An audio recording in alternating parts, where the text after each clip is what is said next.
In this video, we're going to go over the urea cycle. And the urea cycle only contains 5 reactions. 2 happen in the mitochondria, 3 happen in the cytosol. So it's kind of cool that we are in different compartments here. Our first enzyme is carbonyl phosphate synthase, or called CPS. Here it is. And this will catalyze the condensation and activation of our ammonia with our HCO3 minus. And we're going to make our first product, our carbonyl phosphate. Now, you can think of this like the citric acid cycle, how we needed to make acetyl-CoA, and then we go around in a circle. Same idea with the citric acid cycle, just a smaller circle. Now, there are 2 different forms of CPS in eukaryotes. So the mitochondria CPS1 that we're looking at here, we'll use that ammonia as a nitrogen donor to make our urea. We also have another CPS in the cytosol, which will use glutamine as our nitrogen donor, and this will make our pyrimidines for our nucleic acids. Now let's look at the mechanism of CPS1. This is irreversible, and it's also the slowest step, the rate limiting step.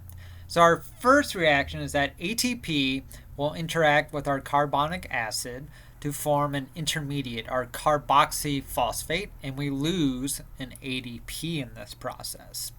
Then ammonia will attack the carbonyl carbon of our carboxyphosphate, and we're going to lose this phosphate and make our carbamate.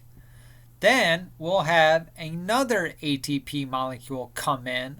This will phosphorylate our carbonyl phosphate, and we'll lose our ADP. E. coli will use channeling to increase this rate and to prevent loss of intermediates. And we've seen channeling a lot in our previous pathways, so this idea shouldn't come as a surprise to anybody. Now, our next reaction is ornithine transcarbamylase. And this will transfer our carbonyl portion of our carbonyl phosphate to ornithine, creating our citrulline here. So ornithine is our last stop, so we'll get there in a bit. But again, this is very similar to our citric acid cycle, where we combine 2 things to make citrulline. And this is happening in our mitochondria. But ornithine itself is produced in the cytoplasm, as we see here. So we need a special transport system that will take ornithine from the cytoplasm to the mitochondria so we can make our citrulline.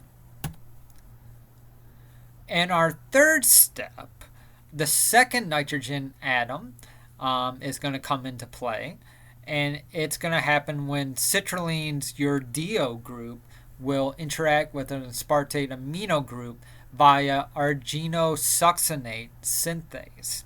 Here we need ATP again, because ATP is going to activate our uridyl oxygen atom of citrulline here. And so this will act as a good leaving group.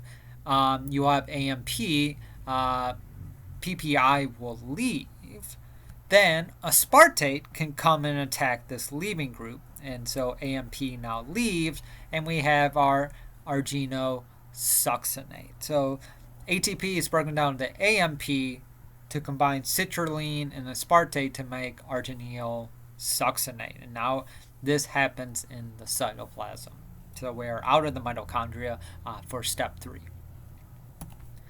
Step 4 is we have arginosuccinase, and we're catalyzing the elimination of fumarate here from our arginyl succinate, and we'll just make arginine, our favorite, or our pirate's favorite amino acid, that is.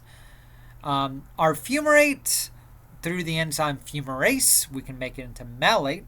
Malate dehydrogenase can make it into oxaloacetate, and since we're in the cytoplasm, this is going to be used for gluconeogenesis, and we've seen these pathways before. So here we have the urea cycle being directly connected to gluconeogenesis.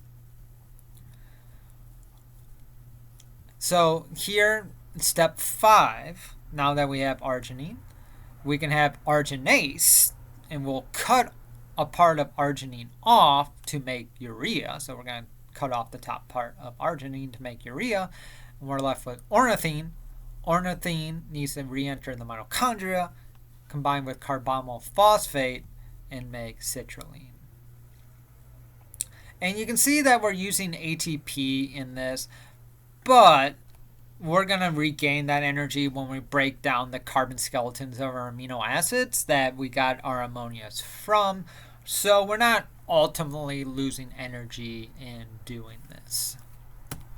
Now the urea cycle is regulated, and it's regulated by the molecule N-acetylglutamate. This N-acetylglutamate is going to turn on CPS1, and as we said, CPS1 is the rate limiting step. So if this is turned off, you're not really doing the urea cycle.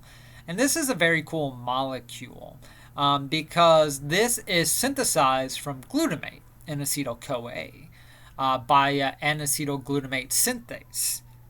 And what happens is, as we're breaking down amino acids, as we've seen in our previous videos, through transamination, we're making glutamate. So the concentration of glutamate is increasing.